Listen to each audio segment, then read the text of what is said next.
Bonjour à tous, je suis ravi de vous retrouver pour une nouvelle vidéo. Aujourd'hui c'est une vidéo un petit peu particulière puisqu'on ne va pas uniquement parler immobilier.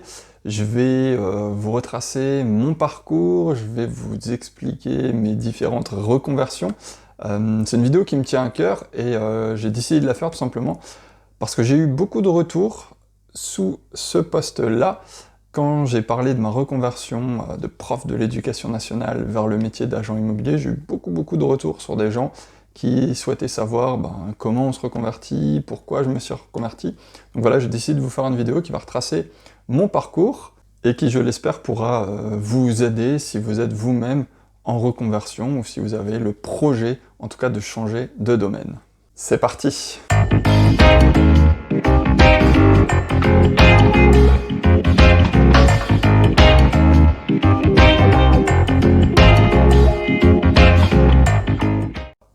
Avant toute chose, je tiens quand même à préciser que je retrace mon propre parcours, donc je vais vous donner un ressenti personnel. Je suis en aucun cas conseiller d'orientation ou psychologue, voilà. Je vais juste vous retracer mon parcours pour que vous puissiez comprendre en tout cas mes démarches, et si ça peut vous aider, ce sera avec plaisir. Déjà, on va faire un saut en arrière, il y a un peu plus de 5 ans.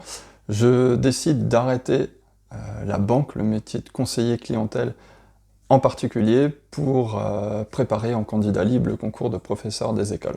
Alors pourquoi à l'époque j'ai décidé de quitter la banque? Pour une simple et bonne raison, et c'est un petit peu partout dans toutes les banques, en tout cas dans les métiers commerciaux tels que la finance, c'est que vous vous retrouvez à un moment donné à devoir vendre un peu tout et n'importe quoi. Alors je le dis de façon rapide et peut-être exagérée, mais à tout et n'importe qui. Voilà. En fait, la moindre personne que vous avez dans votre bureau, il faut absolument lui proposer des services, lui proposer des produits qu'elle n'a pas forcément besoin, voilà. Puis il y a aussi tout un aspect, alors qui existe peut-être un peu moins dans certaines banques, mais campagne, c'est-à-dire que pendant un mois, vous allez faire que de l'assurance auto, vous allez être vraiment bien vu quand vous faites de l'assurance auto, mais que si vous faites un produit d'épargne à ce moment-là, ça passe un peu aux oubliettes. Voilà, c'était un mode de fonctionnement qui n'allait plus du tout avec mes valeurs, qui, je trouve, mettait l'aspect conseil de côté. C'est-à-dire qu'il faut vendre, proposer, puis vous avez quelqu'un au-dessus de vous, voilà, manager, directeur, responsable commercial, peu importe comment on les appelle, qui est au-dessus de vous, qui vous chapeaute et qui va vérifier presque à chaque rendez-vous journalier, voilà, ce client-là, cette typologie, pourquoi t'as pas proposé ça, pourquoi t'as pas vendu ça. Voilà, moi c'est une façon de faire qui ne me convenait plus, donc j'ai décidé d'arrêter à ce moment-là. Je pense qu'il y a certainement des gens qui sont aussi dans cet aspect-là, qui recherchent à être plus conseillés et qui ne retrouvent peut-être plus ce domaine-là dans leur métier. Vous vous posez des questions, et ben moi j'ai qu'une seule réponse: si vous n'êtes plus en phase avec ce que vous faites, honnêtement, il faut changer. Alors, je dis pas que c'est facile de trouver ce qu'on a envie de faire. D'ailleurs, je vais faire un aparté sur cette partie-là. Il y a plein de gens que je connais qui souhaitent changer de métier, changer de domaine, mais sans savoir exactement ce qu'ils ont envie de faire. Honnêtement, c'est pas grave. Vous savez déjà une chose, c'est que vous n'êtes plus en accord avec ce que vous faites. Ça peut prendre du temps de trouver ce qu'on a envie de faire. Ça peut passer par des formations, ça peut passer par un accueil avec des personnes qui sont spécialisées dans l'accompagnement sur des changements de projet. Mais en tout cas, dites-vous bien une chose, si votre métier ne vous plaît plus, on n'a qu'une vie, essayez autre chose. Et puis, dans mon cas, j'ai donc tenté le concours pour être professeur des écoles, que j'ai par chance réussi du premier coup, et j'ai donc été prof. C'était mon envie, à ce moment-là, il y a environ 4 ans. Et puis, vous allez voir que je suis devenu conseiller en immobilier. Donc il y a aussi une chose à retenir, c'est que nos envies changent au fur et à mesure des années. On n'est plus dans une époque, il y a des années et des années, où on faisait la même carrière, le même métier pendant toute notre vie. Il y a encore des gens qui le font, très bien, si ça leur va, tant mieux, c'est parfait si vous trouvez quelque chose qui dure toute votre vie. Néanmoins, il y a toute une génération qui aujourd'hui évolue au fur et à mesure des années, et qui ont envie de changer, de faire de nouvelles expériences. Et bien c'est très bien. Si vous ne faites pas le même métier toute votre vie, c'est très bien.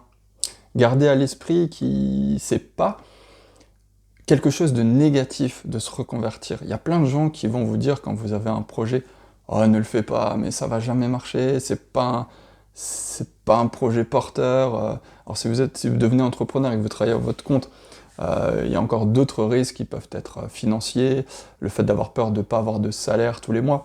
Mais franchement, tentez. Si vous avez envie de faire quelque chose, tentez-le. Au pire, vous pourrez toujours changer. Ne vous dites pas que c'est quelque chose de négatif, ne voyez pas cela comme un échec. Il y a une chose par contre pour laquelle où il faut être tout de même attentif et faire attention, c'est de s'assurer que niveau financier, vous puissiez être capable de quitter un travail et de démarrer un nouveau projet.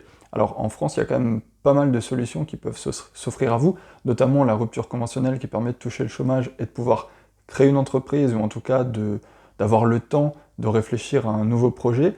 Mais si vous faites une démission, que vous n'avez pas le droit derrière à un revenu, faites bien attention à ce que cet impact financier ne vous cause pas de problème pour votre futur projet. Un conseil que je peux aussi vous donner, c'est que dès lors que vous êtes dans une situation qui ne vous convient plus professionnellement, parlez-en autour de vous, parlez-en à vos amis, parlez-en à votre famille, voire même avec vos collègues de travail.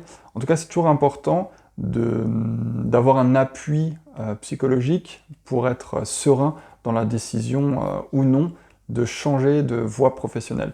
Dans mon cas personnel, toute ma famille était au courant à chaque fois que je voulais changer, et je trouve que c'est important d'avoir cet appui familial ou même des amis. J'ai préparé d'ailleurs le concours avec un ami qui était aussi en reconversion, le concours des profs. C'est d'ailleurs aussi un autre conseil que je vous donne. Si vous vous relancez dans des études ou dans un concours, si vous arrivez à trouver un ami avec lequel réviser qui serait dans la même situation, ça c'est top, mais ça n'arrive pas forcément, ou de trouver des forums d'entraide sur internet, en tout cas, de pas forcément être seul, de pas vous isoler, et de partager en fait ce quotidien avec quelqu'un. J'ai beaucoup de profs qui m'ont contacté et qui m'ont dit, voilà, moi j'ai travaillé, j'ai fait toutes mes études, j'ai toujours rêvé de devenir professeur des écoles, et au final je me rends compte que ça me plaît pas, je m'y plais pas, et bah voilà, je le vois comme un échec. Bah non, c'est pas un échec. Votre envie, c'était de devenir professeur des écoles, vous l'avez fait, vous avez réussi votre concours, félicitations, parce que c'est un concours qui n'est pas facile, et puis vous vous rendez compte finalement que le métier ne vous plaît pas. C'est pas grave, vous ferez autre chose. Alors je dis pas que c'est simple, mais vous ferez autre chose. Trouvez quelque chose qui vous donne envie de vous lever le matin, qui vous plaise. Le métier de prof, pour l'avoir fait pendant 2 ans et demi, 3 rentrées, c'est un métier qui est très difficile. Alors pour le grand public, c'est un métier où on fait pas grand-chose, il y a plein de vacances. Voilà, pour ceux qui sont dedans, qui sont profs, c'est un métier qui est complexe. On se retrouve avec des classes qui sont surchargées la plupart du temps, avec des niveaux qui sont très hétérogènes. Vous avez des enfants qui peuvent être en très grande difficulté, et dans la même classe, des enfants qui ont une facilité déconcertante avec tous les exercices que vous allez leur proposer. Et vous, qu'est-ce que vous devez faire? Vous devez jongler avec tout ça, vous devez faire progresser la personne, l'enfant qui a des difficultés, mais en même temps ne pas oublier ceux qui sont très forts.